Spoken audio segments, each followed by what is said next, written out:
नई सदी, नया साल, नया महीना, खबरें भी नई। चंद्रयान से आसमान तक, देश से विदेश तक, बाजार से जन सरोकार तक, सब पर है हमारी पकड़। देखिए देखिए खबर सदीनामा सदीनामा। स्वामी श्रद्धानंद की किताब ली। उस किताब का नाम था बताइए इस्लाम। ये किताब मुसलमानों ने छापी। निजामुद्दीन की जो दरगाह है दिल्ली के बगल में, उस दरगाह के जो हेड थे उसका नाम था ख्वाजा हसन निजामी। आज हिंदू औरतों को और इनको देखो, ये दरगाहों पर जाकर, पीरों पर जाकर अपना सर फोड़ती हैं और मन्नत मांगते हैं, बेऔलाद मांगते हैं, विदेश जाने वाले वीज़ा मांगते हैं, नौकरी जिसके पास नहीं हो नौकरी मांगते हैं, धन जिसके पास हो धन मांगते हैं। वे लोग ख्वाजा हसन निजामी की उस दरगाह पर गए। उस ख्वाजा हसन निजामी ने आर्य समाज से आक्रोशित होकर तबलीग का काम को गति देनी शुरू करी। उस किताब को लिखा। ये किताब मुख्य रूप से मुसलमानों को उर्दू में की किताब मुसलमानों के ही बीच में चलाई जाती है। इस किताब की एक प्रति अफ्रीका पहुंच गई और अफ्रीका में किसी आर्य समाज सेठ को अपने आर्य कार्यकर्ता को मिली और उसने डाक से उस किताब को स्वामी श्रद्धानंद को भेज दिया। और उस किताब में क्या लिखा था? हिंदुओं को मुसलमान बनाने के तरीके। एक चूड़ी बेचने वाला मनियारन, चूड़ी बेचने वाली मनियारन हिंदुओं के घरों के अंदर जाती है। उस जमाने में क्या होता था कि हिंदुओं के घरों में जाने की मनाही होती थी, केवल औरतें अंदर जाती थी, आदमी बाहर।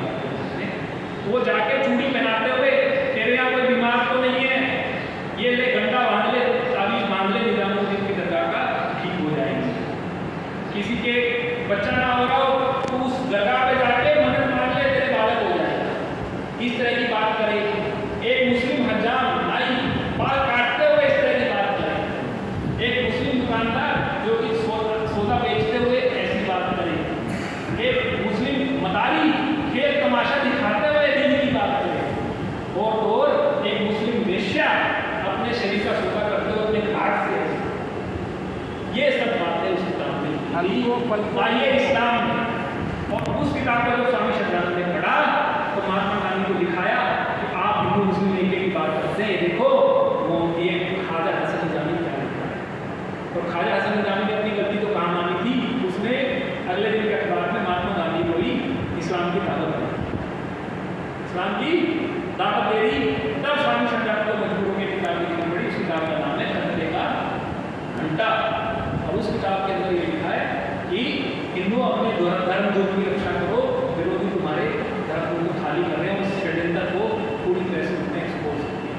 इस बात से मुसलमान और चिढ़ गए और स्वामी जी के खिलाफ सफरे जारी करने लगे।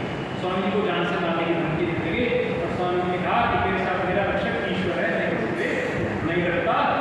और दूसरा प्रस्ताव स्वामी जी ने उस समय कांग्रेस के मंच से दिया, वो प्रस्ताव था दलितों उद्धार का प्रस्ताव। स्वामी जी देखते हिंदू समाज में विशेष रूप से जिनको निशाना बनाया जा रहा है वो हमारे दलित लोग हैं। स्वामी जी ने दलितों उद्धार का काम कांग्रेस के मंच से करने का प्रस्ताव किया। 4 शर्तें उन्होंने रखी। किसी भी दलित को कुएं से, सार्वजनिक नल से पानी लेने का पूरा अधिकार हो, साथ में दली पे एक ही स्थिति में एक साथ बैठने का अधिकार हो, दलितों के बच्चों को पढ़ने का अधिकार हो और उनसे छुआछूत का कोई भी ऐसा व्यवहार नहीं किया जाए। ये 4 प्रस्ताव उन्होंने कांग्रेस के मंच से पारित को करवा दिए। और 5वां प्रस्ताव यह था कि हर कांग्रेसी अपने यहाँ पर एक नौकर, दलित को नौकर के रूप में रखे ताकि घर के अंदर छुआछूत का व्यवहार हो। ये प्रस्ताव औपचारिक रूप से कांग्रेस ने पास कर दिए पर इसमें कोई भी ठोस कार्रवाई नहीं हुई। ऐसे परिवेश में स्वामी श्रद्धानंद को कांग्रेस से त्याग कर दिया।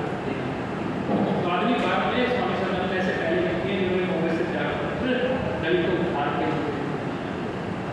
और उसके बाद स्वामी जी ने क्या किया? तभी सफल हो सकता है जब दलित को उद्धार होता है, उसके बिना आपका स्वराज भी सफल नहीं हो सकता। और नई सदी, नया साल, नया महीना, खबरें भी नई। चंद्रयान से आसमान तक, देश से विदेश तक, बाजार से जन सरोकार तक, सब पर है हमारी पकड़। देखिए देखिए खबर सदीनामा सदीनामा।